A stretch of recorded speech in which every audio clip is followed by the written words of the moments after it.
Welcome to MLG Minor League Gaming. July 28th, 2026. Team Guarantee versus the opposition. And folks, the red side came back with something to prove tonight. Something to prove is an understatement. Ian showed up to this lobby like a man who spent the entire week watching film. And the scoreboard does not lie. 6 games to 2, red team, it is not close. Knee Slapper finishes the night at a 2.37 KDA, 203 kills. That is the highest kill count on either roster by a significant margin. Right, and what makes that number sting even more is that Kevin was sitting at a 1.93 last week and decided this week was a good time to coast down to a 1.66, while Ian was out there actively practicing. The contrast is brutal.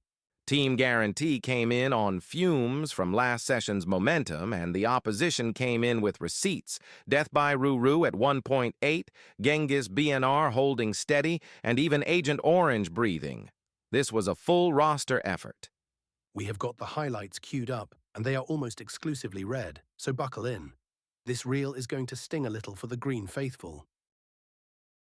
Game 2, CTF. A tie on paper, but Jokesta is not going quietly, landing a perfect and a reversal to keep Green alive in that match. Yeah, Kevin looked genuinely dangerous right there, which honestly makes the 1.66 KDA on the night more confusing, not less.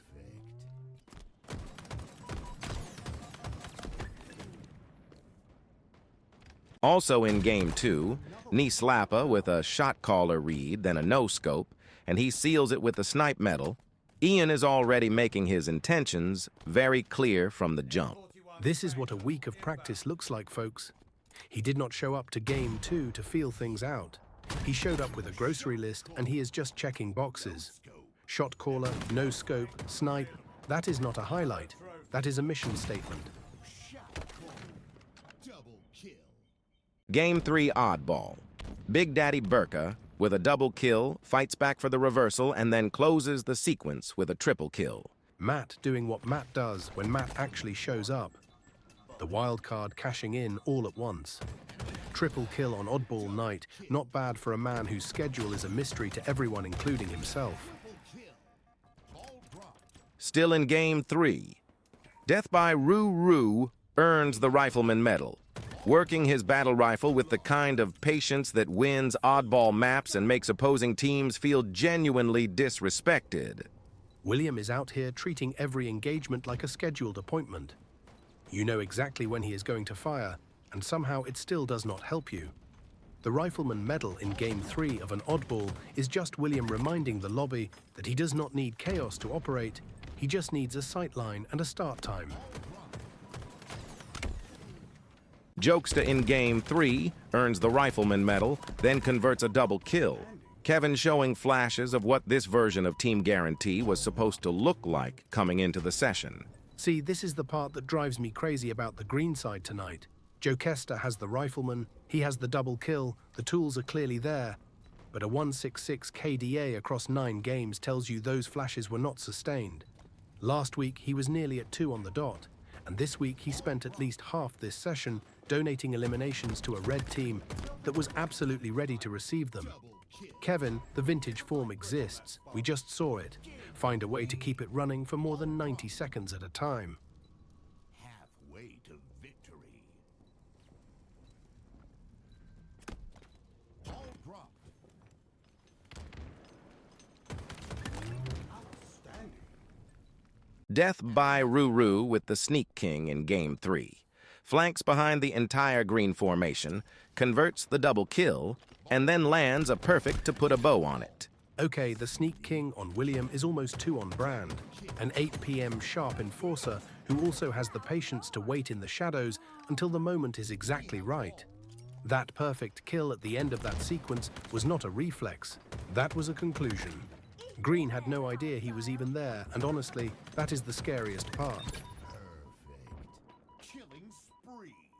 Double kill. Gained the lead. Nearing victory.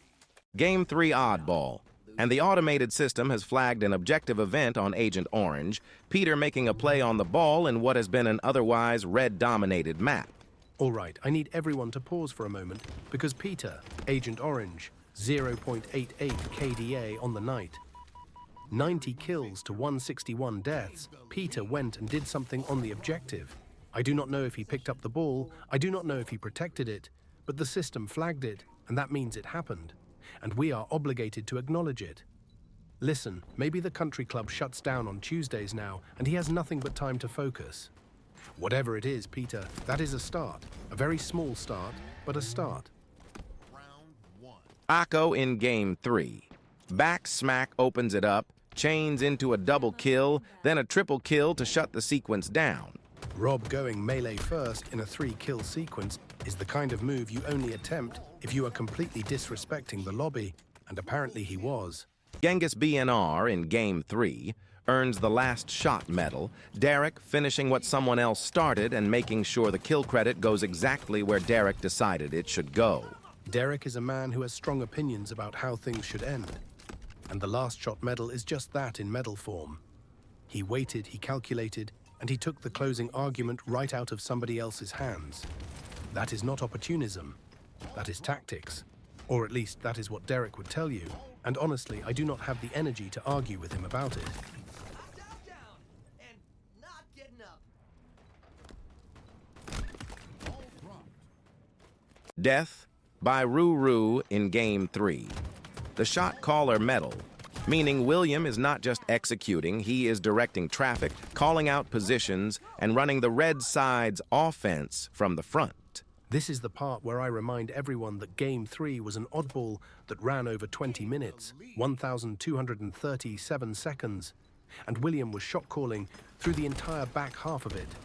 That is not a highlight, that is a coaching performance with kills attached. The opposition's Game 3 win was built on this foundation right here, and while Kevin and Rob were trying to figure out a response, William had already sent the memo, distributed the agenda, and scheduled the follow-up. Death by Ruru does not freelance, he operates.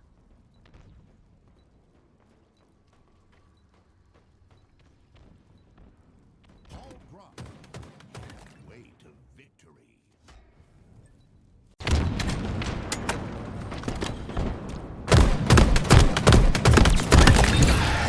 Perfect. Ball dropped. Game 4 Bastion. And the system has flagged a reversal from Agent Orange, Peter getting turned on and somehow surviving the exchange to tell the story. Okay, we need to talk about this, because back-to-back clips of Peter doing things is statistically unusual, and I want to make sure the record reflects the full picture here. A reversal in Bastion means someone had the angle on him, had the damage on him, and Peter, 0.88 KDA Peter, found a way to flip it. Now the overall session numbers still look like a man who spent most of the night on the wrong end of gunfights. And that is not commentary, that is just arithmetic. But two highlight-worthy moments in Games 3 and 4. The front office of the opposition may actually owe Peter an apology for doubting him. A very small, heavily footnoted apology.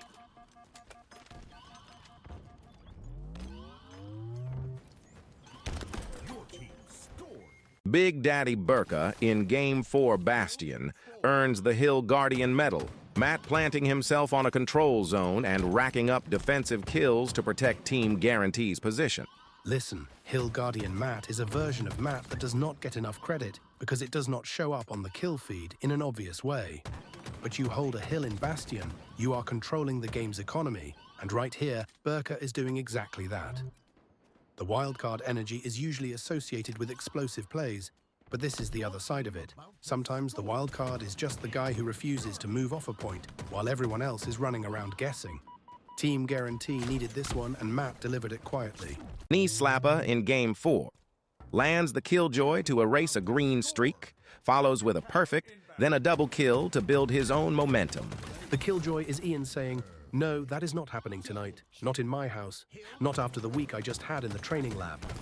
A perfect right after it is just to make sure everyone understood the message. Game 7 Strongholds, one of Team Guarantee's 2 wins on the night, and Sped Private Ty lands a perfect kill before going on a full killing spree to carry the map. Tyler deciding that Game 7 is the moment to remind everyone he is also a scheduler and a fragger. This is the unofficial commissioner clocking into his second job mid-series. A killing spree in a green win is exactly the kind of performance that ends up in the highlight reel summary email nobody asked for, but everyone reads. Killing spree. Still. Game 7. Sped Private Ty with a reversal and a double kill. Tyler refusing to let anyone take the map back. 2 clips in the same game from Tyler. The commissioner is billing overtime tonight.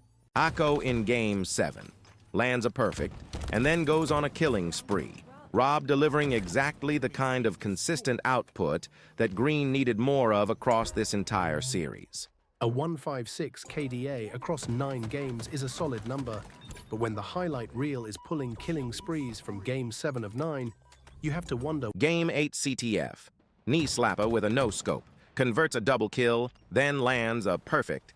Ian making Green's flag game feel completely unsafe. A no-scope into a double kill into a perfect in a CTF game that Team Guarantee went on to win is Ian's way of saying, I gave you everything I had, and it still was not enough to stop you from taking this one. That is not a loss for Knee Slapper. That is a flex with a footnote. Akko in Game 8. Double kill. Then the last shot medal. Rob making his presence felt in one of Team Guarantee's 2 map victories on the night. The last shot from Rob in a CTF win is him filing the final paperwork on a sequence someone else started. Akko sees the play, finishes the play, and probably has the split-second timing logged somewhere in a personal spreadsheet by now. Death by Ruru in Game 8 earns a double kill and then the stopped short medal. William disrupting a flag run before it could become a serious problem for the red side. Stopped short in a CTF is the defensive equivalent of shutting the door right before someone walks through it. William clocking in as the last line of defense in a game his team dropped, because even in the losses, the 8 p.m. enforcer does not take plays off. Akko again in Game 8. A double kill. Rob continuing to be the most reliable output on the Green roster across this entire session. 156 kills and a 156 KDA across 9 games is Rob quietly doing the thing he always does, while the series slips away around him. Knee slapper in Game 8, no scope, earns the sharpshooter medal and then goes on a killing spree. Ian is not letting Game 8 go without leaving a mark. Sharpshooter and a killing spree in a game he technically lost. 203 kills on the night for a reason, folks. Into the series finale, Game 9 Bastion. Knee slapper with a shot caller red, double kill, then a triple kill to announce his arrival in the closing map. Triple kill to open the final map is Ian telling the lobby.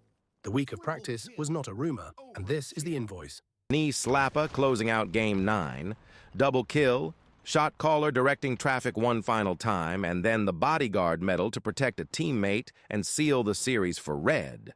The bodyguard medal to close the series is genuinely poetic. 203 kills on the night, and Ian's last registered contribution is protecting someone else. That is a man who came back from last week's result, practiced all week, dismantled this lobby for 6 games, and still had enough left over to cover his teammates in the final act. That is the tape on July 28th. The opposition takes the series 6 games to 2. Knee slapper finishes at 203 kills and a 2.37 KDA, the single most dominant individual performance this lobby has seen in recent memory. Last week, Team Guarantee sent everyone home happy, and apparently nobody on the green side thought Ian was going to have thoughts about that. Well, he had thoughts, he had practice reps, and now he has a 6-2 series win. The revenge arc has been filed, stamped, and delivered. Tyler will be sending an email about this by Thursday.